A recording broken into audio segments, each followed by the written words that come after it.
Hi, everyone, and happy Saturday. Hope everybody is having a great day so far. Good morning, Justin. Hopefully, everybody is ready for their Saturday and kind of getting the weekend kicked off.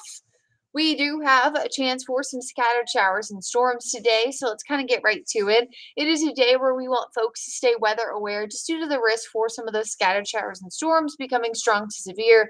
The time frame here, especially for the Charlotte Metro, especially closer to about 5, 6 o'clock if you're within kind of the city center, but we will see this potential for parts of the mountains and foothills a little bit earlier. Now, the primary risk here, gusty winds in excess of 60 miles per hour. We've talked about this a lot over the past few weeks, but about 90% of our local wind damage in the Carolinas does actually come from winds.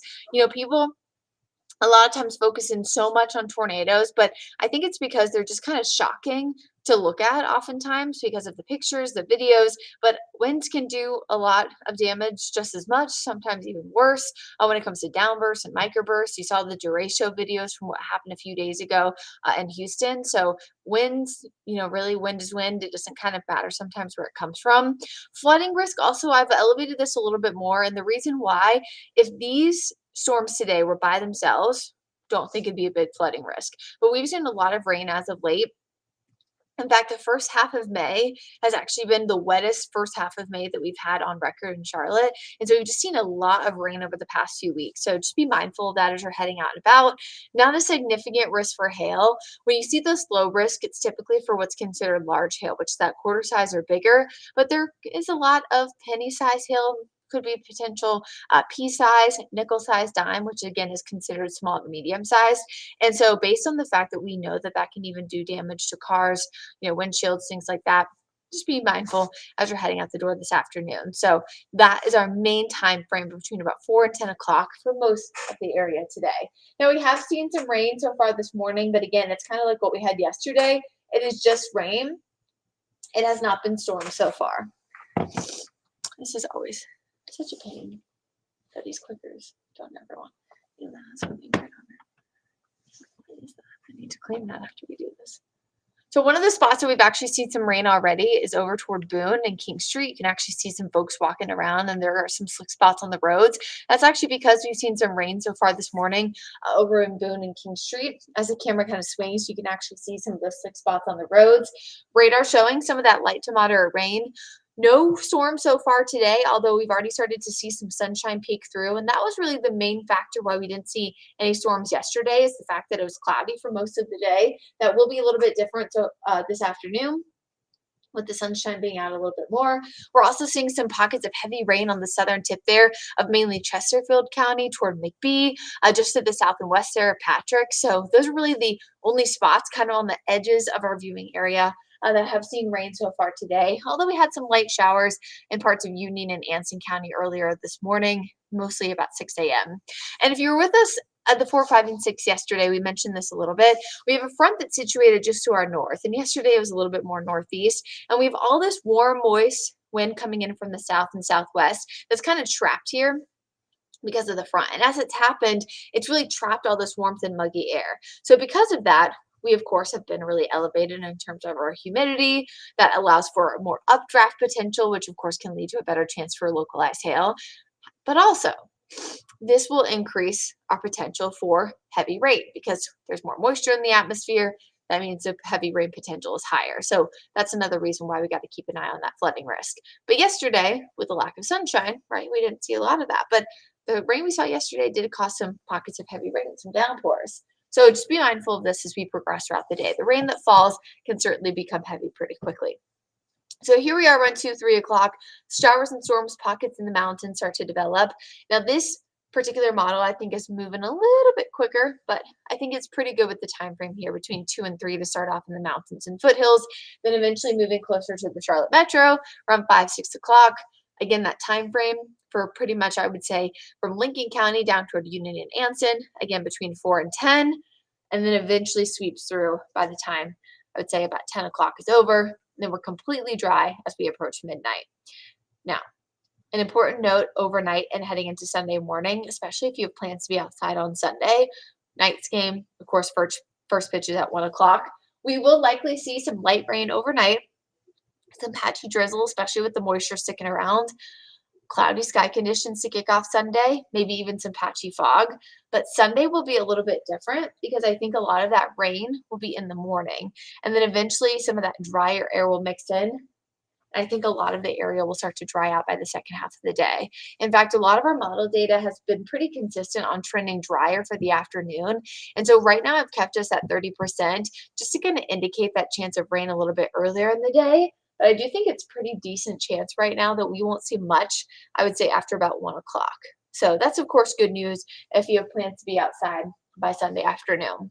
So just to recap, 4 to 10 p.m. showers and storms in the Charlotte area, mostly wind potential. We will see heavy rain, lightning, always a chance, of course, with these storms, especially during severe weather season, and then some large hail possibility within those single cells, but mostly small to medium. Near zero tornado threat, which is always a good thing. I also mentioned this during the newscast, and I just wanted to say it too here on the stream, especially if people are able to go back and watch this later. We've had a lot of questions on social media, gotten some email questions. Brad and I were also talking about this in the studio last week when we were doing severe weather coverage. This is not an elevated risk for severe weather. It seemed like we've had a lot, but the main reason why is that this is normal for the Carolinas. It's just that spring last year, so 2023, and then spring 2022, really other than that 3 week stretch in March where we had 3 back-to-back weeks where there was actually a reported tornado within our 22 counties. So not necessarily Mecklenburg County, but a county in our viewing area. It really wasn't that active of a spring severe weather season again, other than that week. And then 2023 was very, very calm. So while this year has not been above average for normal, since the past 2 years have been pretty calm, it has maybe seemed that way. So if you're hearing, your neighbors, your friends, your family saying, wow, this year has been so active, or they're even saying it across other portions of the South and Southeast, that is actually not necessarily the case. There is some truth to the fact that Tornado Alley has shifted a little bit further east and southeast to portions of the Deep South in terms of a more active tornado season, but that is not necessarily the case here in the Carolinas, specifically in terms of tornadoes or our season this year. It's just that the 2 years recently have not been that active. So if you've recently moved here and you're thinking, oh my gosh, this is insane, this is kind of what is a typical year for us. Late March, April, May, early June is kind of our spring severe weather season. And about 90% of our wind damage or damage in the Carolinas is caused by wind. Any heavy rain potential today at the Cheerwine Festival in Salisbury? Yes, that 2 o'clock time frame when we start to see those showers and storms developing across portions of the mountains and foothills near the I-40 corridor, that would be the time frame that kind of system of storms would be starting to shift further south. So if you are heading out to the Cheerwine Festival in Salisbury, I would try to get out there the earlier the better. If you do want to try to get out and dodge any rain or storms, best tool to have is some kind of radar. We do have that in our WCNC Charlotte mobile app, so that's a good way to track it. I also think that knowing, it's the storm potential that of course is risky. It's the rain or the thunder, the lightning, not necessarily the rain. So as long as you're going out to the Cheerwine Festival and you're going out knowing where to find shelter potentially if a thunderstorm were to be nearby, you're good to go. Of course, if you have, your rain jacket to stay safe, of course, from the rain. But it would mainly be just after that lunchtime hour. Most areas should remain dry for this morning time frame. A great question. Yes, it's around that 2 o'clock time frame that we'll start to see those showers and storms pop up. But they'll start north and west and eventually shift south and east. So they'll start in the mountains and foothills first before shifting that way. So they won't, if you're seeing it in Taylorsville, Hickory, Morganton first, it will take some time to get there to Salisbury. As we know, it's kind of a linear line that's, I'm going to do this backwards, of course, but it's a little bit like that. So if you're looking at the map this way, it goes like this. And actually, I'll back it up for a second so we can actually look at that hour by hour again for folks that are heading to the Cheerwine Festival. Just one more time before we end the stream. Come on, go backwards. There we go. Okay. Sorry, these graphics love to be finicky. Okay, so there we are. See, there we are at 2 p.m. So there we are at 2 p.m. So most areas are dry And so it would be after that 2 o'clock time frame. Someone's asking what's the difference between near zero and non-zero, so absolutely zero. I would say a non-zero tornado threat is if there's absolutely no chance for storms at all. Oftentimes this time of year, when there's even a little bit of wind shear in any kind of rotation, I would absolutely never say that there was no chance for any kind of rotating storms at all. And, truthfully, anytime you see any kind of rotating storms, there is still that chance that some of those storms could pick things up and kind of spin them around, in terms of strong winds. And so even though that wouldn't technically be a tornado, I don't want anyone to, think that that means that they can, leave their patio furniture out like that, things of that nature. Unfortunately, a lot of it when it comes to forecasting, it's a social science thing. So I think that we need to prepare accordingly when it comes to the strong winds in terms of 60 miles per hour. So I wouldn't leave anything outside that you wouldn't want to be blown away when there's a chance of severe weather and 60+ mile per hour wind gust. Something else that you need to watch out for any outdoor activities today, whether it's the Cheer Run Festival, Charlotte FC, of course, Charlotte Knights kicking off there at 6 o'clock for their first pitch, is the chance for lightning. There will be some storms in the general vicinity of Uptown between about 6 to 8 p.m. when both of those matches and games do start to kick off there and have first pitch. So be mindful of the lightning threat. Thankfully, we had a strong lightning signature last night that was really strong around 8 p.m. that is looking to move through a little bit quicker than what we had yesterday. So that is good news. As we look at the Guy Roofing 7-day forecast, as we talked about a little bit earlier, the rain tomorrow thankfully looks to be a little bit earlier in the morning and then generally start to clear out by the afternoon. This should allow for temperatures to be a little bit cooler tomorrow and a little bit more comfortable. If you are heading to North Wilkesboro for the All-Star race by 8 p.m., all the rain should be wrapped up. Don't anticipate any issues, at least for any of the evening activities there tomorrow. If you're going out a little bit earlier, of course, we could have some of that light rain lingering, so the track probably would have to give it a little bit of time for that to dry up. Monday, no issues. Tuesday, no issues. Wednesday, no issues. And then we do bring in that chance for a few scattered showers and storms by Thursday, Friday, and into the weekend. It's a little bit too early to know whether or not we'll see the chance of storms for next weekend. At this point, we do look like we'll see a more typical summer-like pattern, which is the chance for scattered showers and storms, temps in the 80s. I think people will probably take that over last year where it was terrible, where we were in a cold air damming setup where we had temps in the 50s and that nasty rain.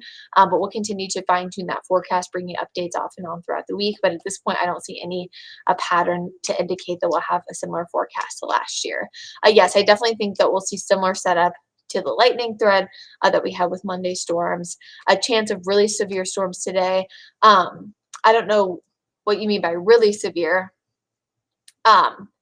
Considerable hail, no. Considerable, winds over 70, 80 miles per hour. I don't anticipate, significant, above average threat. But this is the typical strong to severe storm setup that we do see with 60 to 65 mile per hour winds.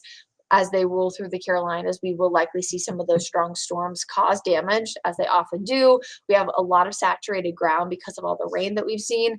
And with saturated ground, winds oftentimes even over 40 miles an hour can cause, loose limbs to come down. So we need to prepare for the potential for even isolated power outages, especially in those areas, again, 2 p.m. and later for parts of the mountains and foothills, and then eventually around 6 o'clock, especially for the Charlotte metro area. This is just that time of the year where this does happen. Again, the chance for storms is not widespread. They will be mostly spotty and scattered in nature, so at least it's not the entire region.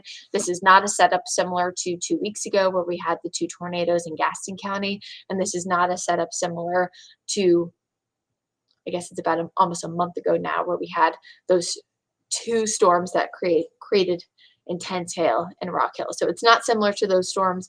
Of course, every storm is different, but it's not a setup that's similar to either of those storms. So I'll leave you with that for today.